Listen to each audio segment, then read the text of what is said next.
As we prepare to enter the new year, we look back on 2024 as a year of change and progress.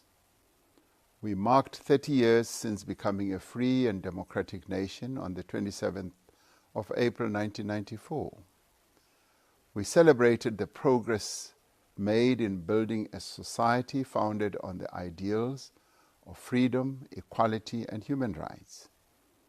On the 29th of May 2024, we held our 7th democratic elections peacefully and freely. As the people of South Africa voted for the representatives of their choice, they gave voice to their concerns, their aspirations, and their expectations. Our people, through their votes, called on political parties to put their differences aside and to work together to put South Africa first. As elected public representatives and acting on the outcomes of the elections that gave no single party an outright majority to govern South Africa on its own, we heeded the clear message from our people. We established a government of national unity, bringing together parties from across the political spectrum. This government of national unity, GNU, made up of 10 political parties, committed through the statement of intent it adopted to grow an inclusive economy and to create jobs. The GNU has committed itself to reduce poverty and to lower the cost of living. The parties are all working to strengthen the capacity of the state and to deliver services to our people. The outcomes of the May 2024 elections and the establishment of the Government of National Unity have really enabled South Africa to enter a new era that holds great promise. Our economy is slowly but steadily improving. More South Africans are finding jobs. Inflation has been falling, making essential goods more affordable for households. In 2024, South Africa achieved its very first primary budget surplus in 15 years. Public sector investment has risen for another straight year. There is increased investment in roads, in rail, public housing, energy, water and sanitation infrastructure. Business confidence to enhance investment is on the rise. International investor sentiment towards South Africa has improved, with more companies seeking to invest or expand their presence in our economy. As this happens, more jobs will be created, more livelihoods will be supported, and more local businesses will be sustained. The far-reaching economic reforms we started in the 6th administration are beginning to show results. We are emerging from a debilitating energy crisis that caused immense hardships for our people, households, and businesses. The country has now gone for 280 days without load shedding. We continue the work to get more power onto the grid, to drive massive new investment in electricity generation, and to establish a more competitive electricity market. Our logistics sector, which is critical to the functioning of our economy, has shown notable improvement following the corrective initiatives that we embarked upon in partnership with business, Labour and Transnet. Our ports have reduced long delays in handling imports and exports, and rail freight is flowing more efficiently. This will encourage greater investment and make them more efficient. Through the partnership between government and business, and through the ongoing cooperation with social partners, including labour, we are making real progress in removing the obstacles to faster growth and job creation. This has been a year in which we have intensified the fight against crime. Through the focused execution of Operation Shanela, Operation Vala Umgodi, as well as operations against the construction mafia, our law enforcement agencies are decisively dealing with organized crime. They're also dealing with illegal mining, extortion at construction sites, and other priority crimes. As a society, we've continued to focus our attention on the fight against gender-based violence and femicide. We have strengthened the capabilities of the criminal justice system and improved support for survivors of gender-based violence. However, our primary focus must remain on the prevention of gender-based violence against young girls and the women of our country. Working with civil society and other partners across our society, we continue to call upon men and boys to stand at the forefront of changing attitudes and behavior towards the girls and the women of our country. We continue to intensify the fight against corruption and state capture. The Investigating Directorate, which has now been established as a permanent entity in the National Prosecuting Agency, the NPA, currently has a number of corruption cases in court and has charged several accused individuals.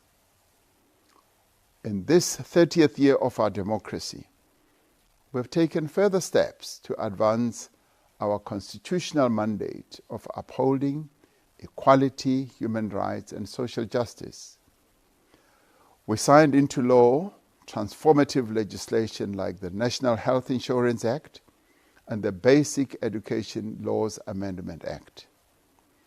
The implementation of these laws will provide greater access for all South Africans to decent health care and quality education.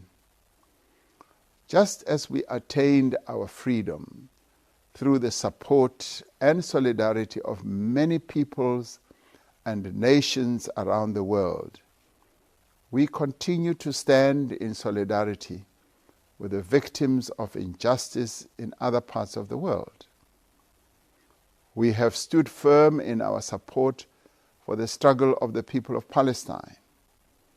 As the conflict in the Middle East continues, as genocide is perpetrated against the people of Gaza, and as Israeli hostages remain in captivity, we continue to call for the cessation of hostilities and the release of hostages.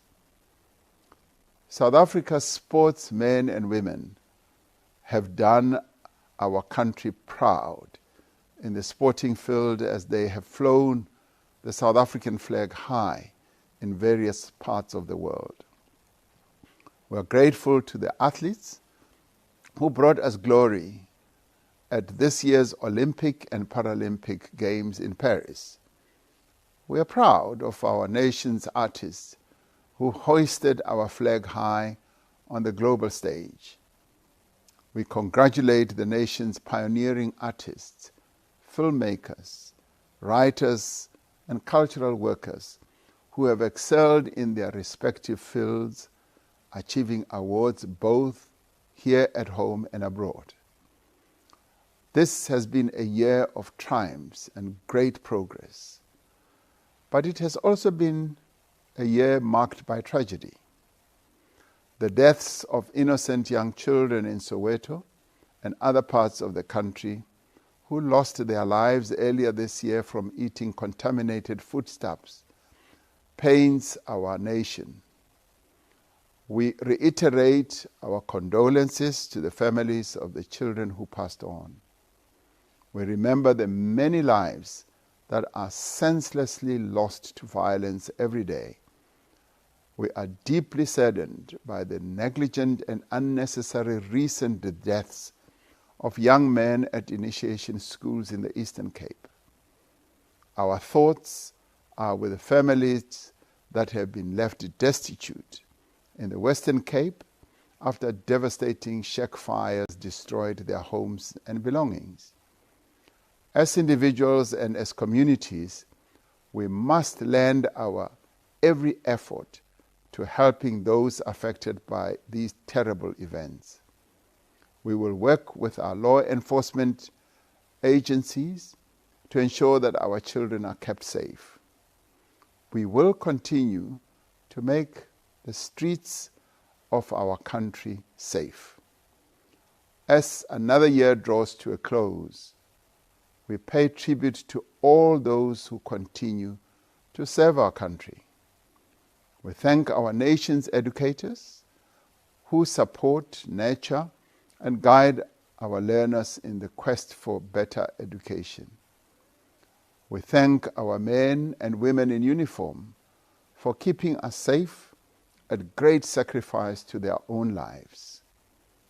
We thank our doctors, our nurses, our paramedics, and other health workers, and all frontline personnel who respond to people in their greatest need. We also thank the nation's dedicated public servants and all other South Africans who continue to perform their duties with diligence, excellence, and integrity. Fellow South Africans, as much as we have made progress, we have to do much more to overcome the challenges that confront our nation. We need to work with urgency and purpose to grow an inclusive economy and create jobs. We need to support our municipalities to ensure that all our people receive quality services without exception and without disruption. In particular, we need to continue to work together to address the severe water supply challenges that have affected various parts of the country. As a people, our unity, determination, and resilience has seen us through hard and difficult times. Just as this has been a year of great change, we look to the next year with great hope. We will be embarking on a national dialogue, bringing all South Africans together to develop a common vision for the country. In 2025, we will be hosting the very first G20 summit on African soil. Through our leadership of the G20, we will work for solidarity, equality, and sustainable development that will have an impact on many peoples around the world in various countries. As we embark on a new year, I call on each and every South African to be part of the journey towards a better future for all. I wish you all a peaceful and prosperous new year in 2025. May God continue to bless South Africa and protect her people. I thank you all.